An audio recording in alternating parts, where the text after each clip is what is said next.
And joining us now is the defending champion of the King of America Modified Nationals down at Humboldt, Kelly Shryock. Kelly, how you doing? Pretty darn good. How about you guys? Well, man, thanks for getting up and being a part of the show. How's it looking down there in Humboldt tonight for tonight's action? Well, it was really interesting. We were fortunate enough this year to get in the show the first night, where we stood on our points the first night here, and I wasn't sure we were going to hold real well, but we ended up third overall, so we're going to start third in the big feature for tonight, and being able to watch the racing and being a part of watching USMTS feature events, pretty darn cool. These cars really go fast. Yeah, no. Get to watch the events. Yeah.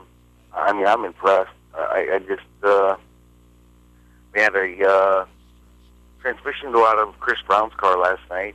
He's driving our backup car, and so I had to go in the infield and get the car rolling, and watching from the infield is just amazing how fast these cars go, because as a driver in the car, you're kind of, when it's really slick like that, you're just kind of, I wouldn't say tootling around, but you're just kind of, you're spinning the tires. You don't see that in the grandstands, that, you're kind of on top of the racetrack, and you're kind of slipping and sliding around a little bit, and, watching them cars go flying around a racetrack is just amazing how fast they're really going. I remember the first time I was at I-70 Speedway, and I went down and stood in turn one to watch the cars fly around there, and I went, am I going that fast? Because, I was watching guys that I raced with out there, and it's amazing when you step outside of the car. Like you said, you were down in the infield, you're taking a look. You really don't get that sensation of speed until you get down into a corner and really pay attention to what's going on. Oh, it's unbelievable. I mean, we're thinking we're just running, I don't know how fast we're going at Humboldt, but, is it 80, 90 mile an hour, 100 mile an hour? I don't know, 80 mile an hour. Right. When you're in the seat, you just feel like, you're just running down the interstate at 65 mile an hour. You pull a tear off and get a couple cranks on the brake adjuster, and, you're just in there just kind of bored and even ease. It's funny. You don't hear too many people say that. It's funny hearing that from you with all the success that you've had. What has the track conditions been like down there? Has it stayed dry? Is it not taking any rubber? Is it blowing dust? Kind of give us an idea of what the track has been like for the last 3 nights. We really, they've done a great job. The first night, it really kind of crumbed up on them. It kind of got one lane around the bottom. Second night, I think last night was probably the best track for racing. They were racing kind of semi all over the racetrack. When you come to Humboldt, it's going to be slick, it's going to be black, and you better have a good dry slick setup on your race car. So it'll be interesting. They're talking about maybe they got some machinery to break the track up a little bit more for the A-main, so that the darn thing doesn't rubber up. And if people understand rubber up, is the rubber will actually come off of our tires and adhere to the racetrack and cause grip. That causes a lot of grip. It's just like running on glue. Yeah. And, so hopefully we as a racer, we don't want that to happen. The only time you really want that to happen is if you start out on the pole and then you want to rubber down, and so nobody can pass you. or hopefully it'll take rubber from top to bottom, which you don't see. Take rubber top to bottom. You don't see that very often, though. I mean, didn't that happen the last time you guys were down there? Didn't it take rubber from top to bottom, pretty much? It was. I think it was about a lane and a half wide. It wasn't quite enough to make a total pass. So, we still, as a racer, we always have the fastest car, but when we do have the fastest car, we want to be able to win the race and not have the excuse of the racetrack took rubber or the we couldn't get there because it was one lane. So as a racer, we always want it to be a racy racetrack, so that we can get to the front and not follow the leader, and we put on a show for the fans.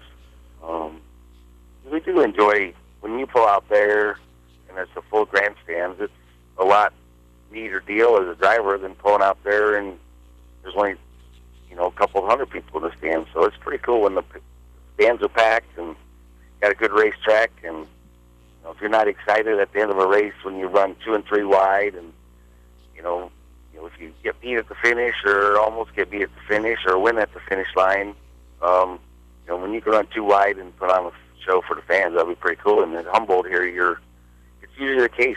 It's a pretty racy racetrack, and hopefully we can keep somebody else from sitting in that big chair tonight. But there's some awfully good cars here. We're going to have to see how we can do, and hopefully it'll work out for us. Well, let's talk about sitting in that big chair last year. I still have visions of you sitting in that chair with that robe on and the crown, and that has to be one of the most memorable wins of your career, maybe one of the biggest wins of your career, $15,000 payday. Kind of take us back to last fall when you won the inaugural event. That was a pretty spectacular night, the way they introduced you drivers, and then put on a show. You won the race. When you won the race, that has to be the most memorable victory lane celebration you've ever been involved in. The race really went pretty fast for us, and it was really fun. Sometimes you don't have fun in the driving, while you're driving. It's too serious a business because it costs so darn much money to race these things. Mm-hmm. And that race, I remember, it was really fun.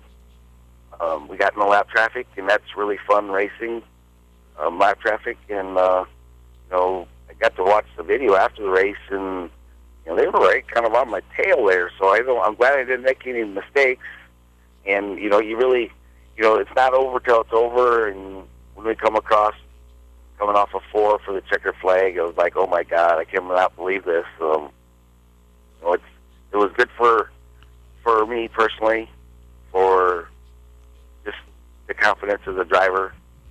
It's great for all my sponsors that support me.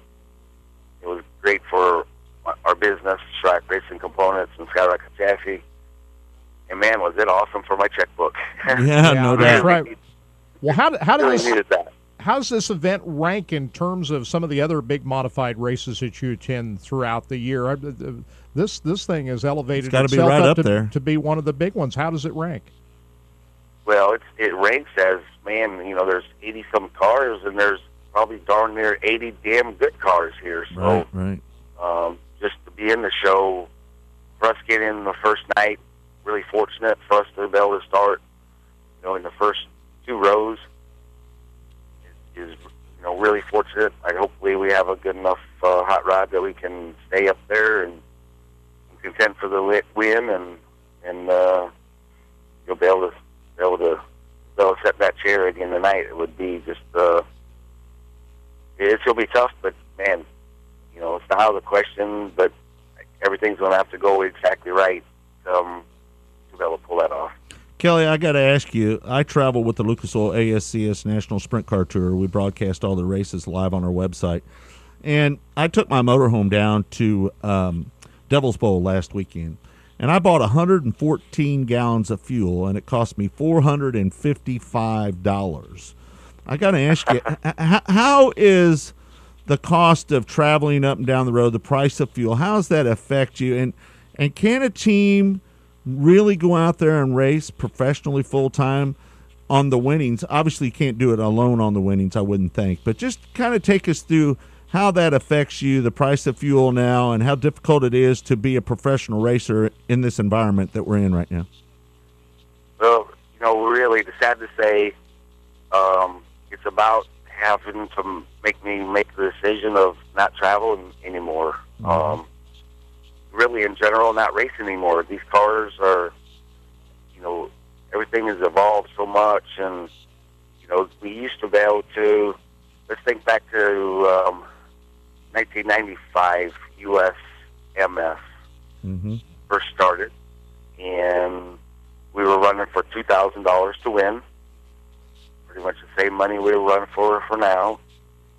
We were on $6,000 to $8,000 engines. We run 75-cent alcohol for the race car fuel. We were on $1. I don't know what diesel was. $1.50. Mm-hmm. My God, we pay more for freshen our engines today than we used to pay for brand new engines back then. Isn't that crazy? And run it for the money, so we could pay our bills, running for about $500. Fifth place, about $500 would take care of most all your expenses. Today's world, oh my God, I think it's well past $1,200 to $1,500 a night, and it's probably past that if you have any bad luck. It's just to make expenses. So, in all reality, racing a modified today, you really cannot. You know, you're gonna have to win the 15s. You're gonna have to win the 10s. You're gonna have to win a lot of 4s, 1,000-win shows. But I still don't think you can pay your bills. I mean, Ryan Gustin, example, had a great year last year. Won the championship. Won a lot of races. And I'd be hard pressed to think that Ed Gressel, the guy that supplied all the means to make that happen, I doubt he's broke even. I'm sure he was down a pretty good chunk of change at the end of the year. So it's really unfortunate because modifieds for myself is my life. It's been my life since 1983 when we first started racing modifieds. And it's kind of sad. Hopefully we can get a handle on the expense of these things so that people can continue to drive them. I was going to ask you, because it's so difficult to reel the cost back in once it's out there. Do you see anything that would be a good starting point, the first step in trying to reel things back in, or can it even be reeled back in at this point? It's got to be. It might take, maybe a new set of rules, but new set of rules costs money. Mm-hmm. Anytime a promoter changes the rules, right, it costs a lot of money. Somehow, everybody talks pay more money. Pay more money isn't the answer. Because dumbass racers, we're just going to spend more money yet. So, knowing that we're going to race, it seems like we'll spend $10,000 to win $4,000. Right. Well, if they paid $5,000, we're going to spend $15,000. So I don't know what the answer is. Cheapening up per night of racing, cheapening up the car on parts if you crash, cheapening up. Obviously, the travel we can't do nothing about. Entry fees. If you're going to pay more money, you're going to have cost you more money to get in. Here's the one example. We normally race 100 nights a year. It's $100 a night entry fee and approximately $100 a night for 3 crew guys, myself and 2 crew guys.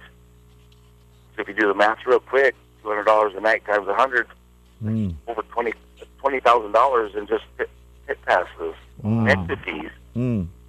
Wow. When you put that in perspective, our diesel fuel last year was $32,000. Having a perfect year with an engine. You buy one new engine for $20,000 to $25,000. You freshen them about every 25 nights for about $7,000. So you've got to freshen it 2 to 3 times. So you're talking $21,000 plus $20,000. You're at best you're $40,000.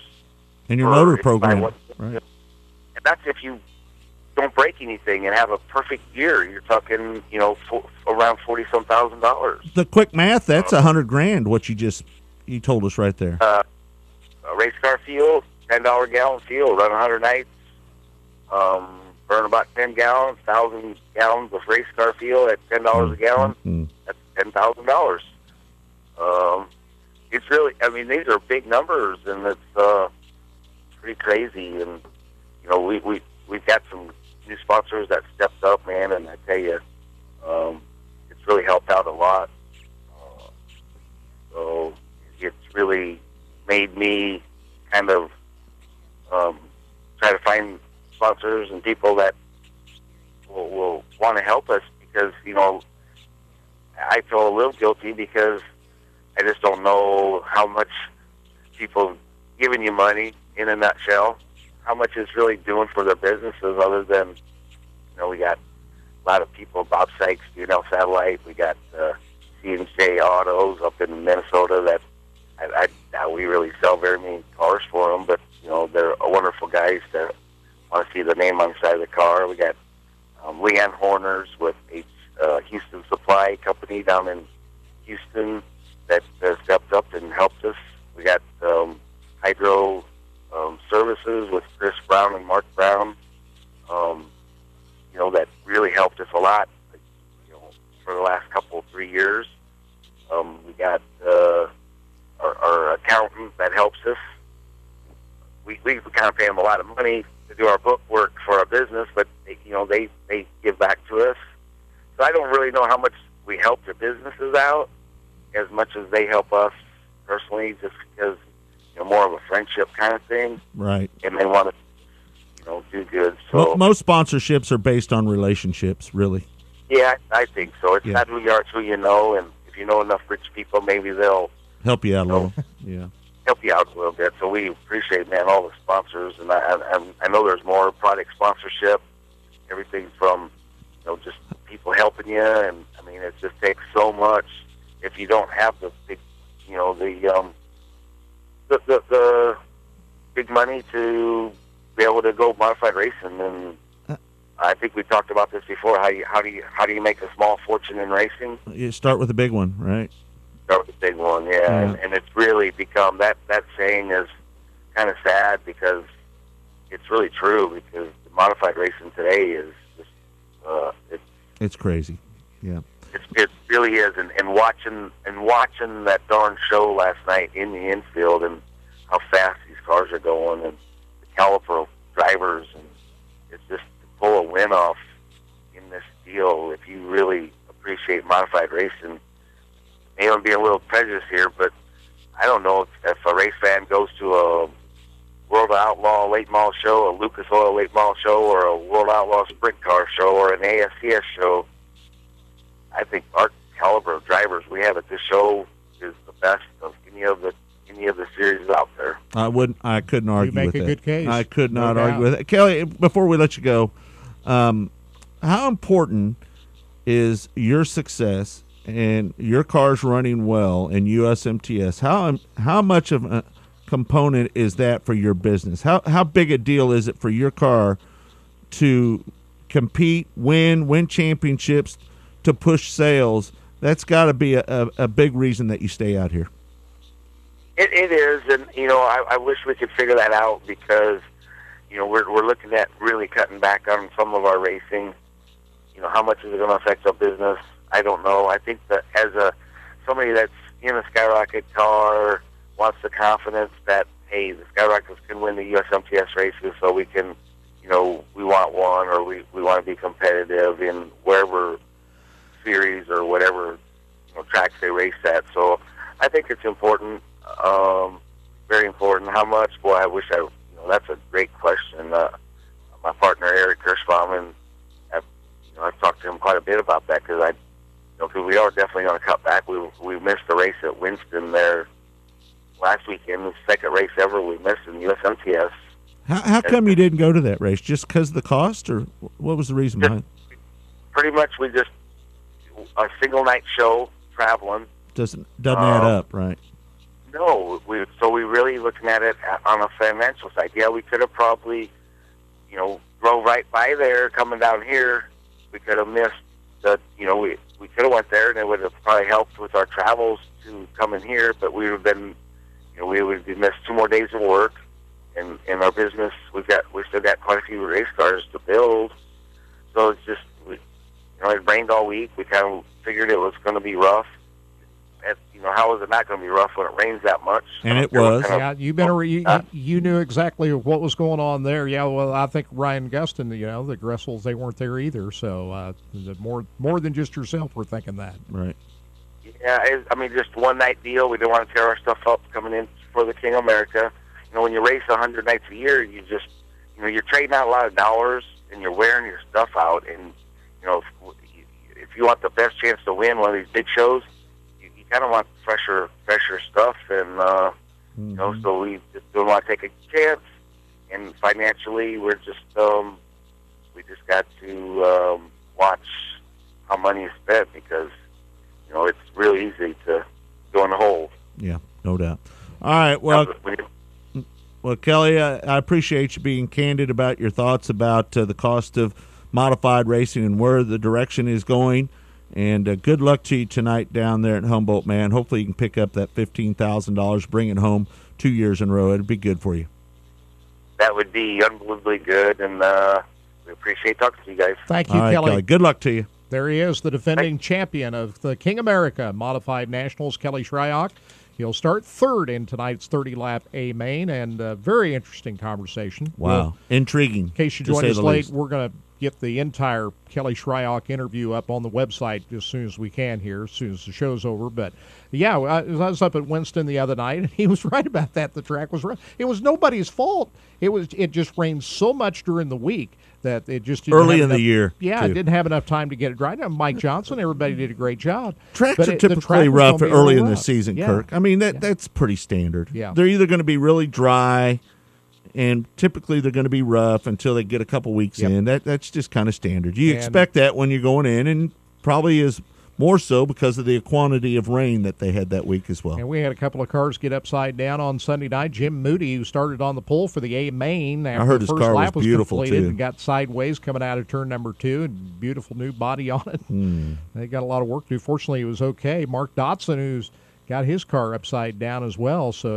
it was a rough night for some of the folks up there. But I get where Kelly is coming from. I mean, it's pretty rough. I mean, these fuel prices are just unbelievable right now. All right. Well, there you have it. 10 minutes of bonus time here on You Track bet. Talk today. It was worth it. It was worth it. It was definitely worth it. We want to thank Pat Warren, Dan Robinson, Kelly for just being on with us, John O'Neill Jr. as well. For Kirk, I'm Scott. We're going to be doing it all over again next week. Hour number 1 on Sports Radio 810. Hour number 2 exclusively on RacinBoys Radio, RacinBoys.com. And don't forget, both hours are brought to you by McCarthy Chevrolet in Olathe.